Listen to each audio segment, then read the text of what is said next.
Well, the new school year means that you may now be an empty nester as college students head back to campus, or maybe your children moved out to embark on their next chapter. Either way, if you are struggling to fill the space left behind, you are far from alone. And we do have someone who may be able to help a bit. Joining us now with some insight, coach and inspirational speaker TJ Woodward is with us. TJ, good morning to you.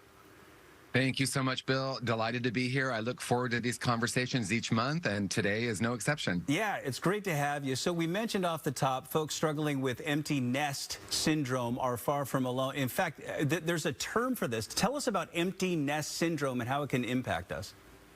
Well, I think so often this is a topic that's not really talked about a lot, and maybe someone has had 18 years, 20 years, depending on how many kids you have. It could be even longer, where your focus has been in your parenting, and then suddenly everyone's gone and you're left with this now what moment. And I think in some ways we might think, oh, that's going to be really great. I'm going to have all this time to do things. But there can also be this side effect, if you will, where we might experience some sadness, some sense of loss, maybe some confusion, and really not knowing now what do I truly desire, because I've been focusing on raising my kids for decades. All right, so if we're struggling with this, what steps can we take to kind of reignite our purpose? Well, I think there's two ways to talk about it. Of course, there's what we can do in the outer realm, which of course anyone could say, you know, get a hobby. What do you love doing? Go join a group, get out in nature, you know, do your exercise routine. But of course, I'm going to look at it through the psychological or even the spiritual lens, which is, how do we pause and actually reflect on what we truly desire?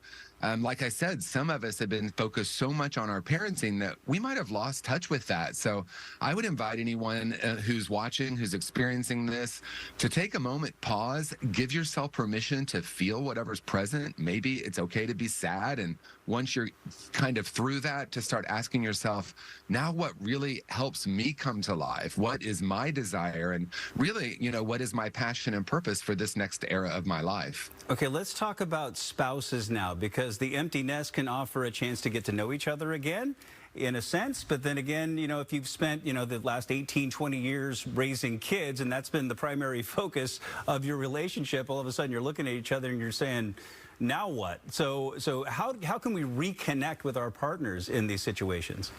Well, I love that, Bill, because it could be that you look over and say, who are you, right? Because we've been playing these roles as parents, and sometimes, you know, the relationship itself has taken a back seat. So it can be, of course, an opportunity to rekindle a relationship, but it also might be like, wow, I don't really know quite what to do with this. So I think an important piece would be naming that with your partner, saying, hey, look, I'm noticing that I don't really know what we're here to do now. And I also noticed that I'm experiencing this or feeling this with you. And that very willingness to speak to it can actually bring people closer, because then maybe you can start to bond and then ask each other individually and as a couple, now what? Now what do we want to do? What, you know, brings us to life, and what is our purpose now during this era? All right, so for folks that are, you know, having the empty nest and may not have a partner, how can they combat loneliness? Because it can get lonely, right, when the kids move out? Oh, absolutely. Especially if you're a single parent. Maybe you've had, like we've been saying, so much focus on your kids, which is a wonderful thing. And then they're out of the nest, so to speak, which, of course, where the term empty nester came from.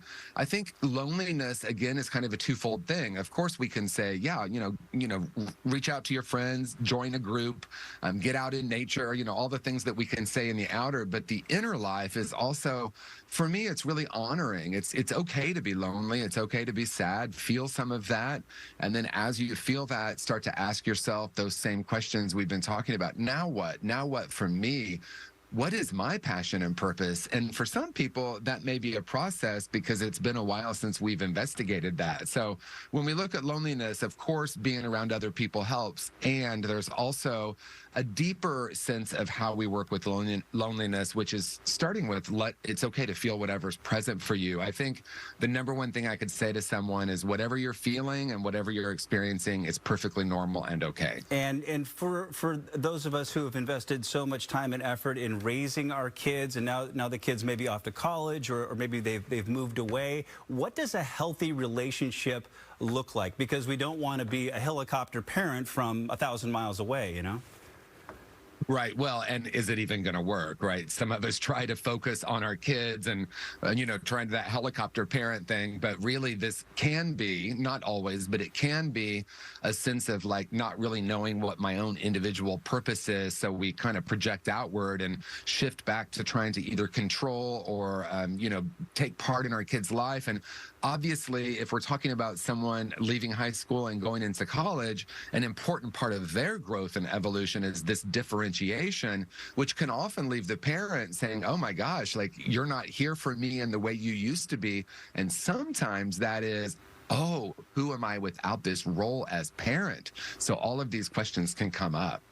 Coach and inspirational speaker TJ Woodward, always a pleasure to have you, my man. Thank you. Thank you so much, Bill.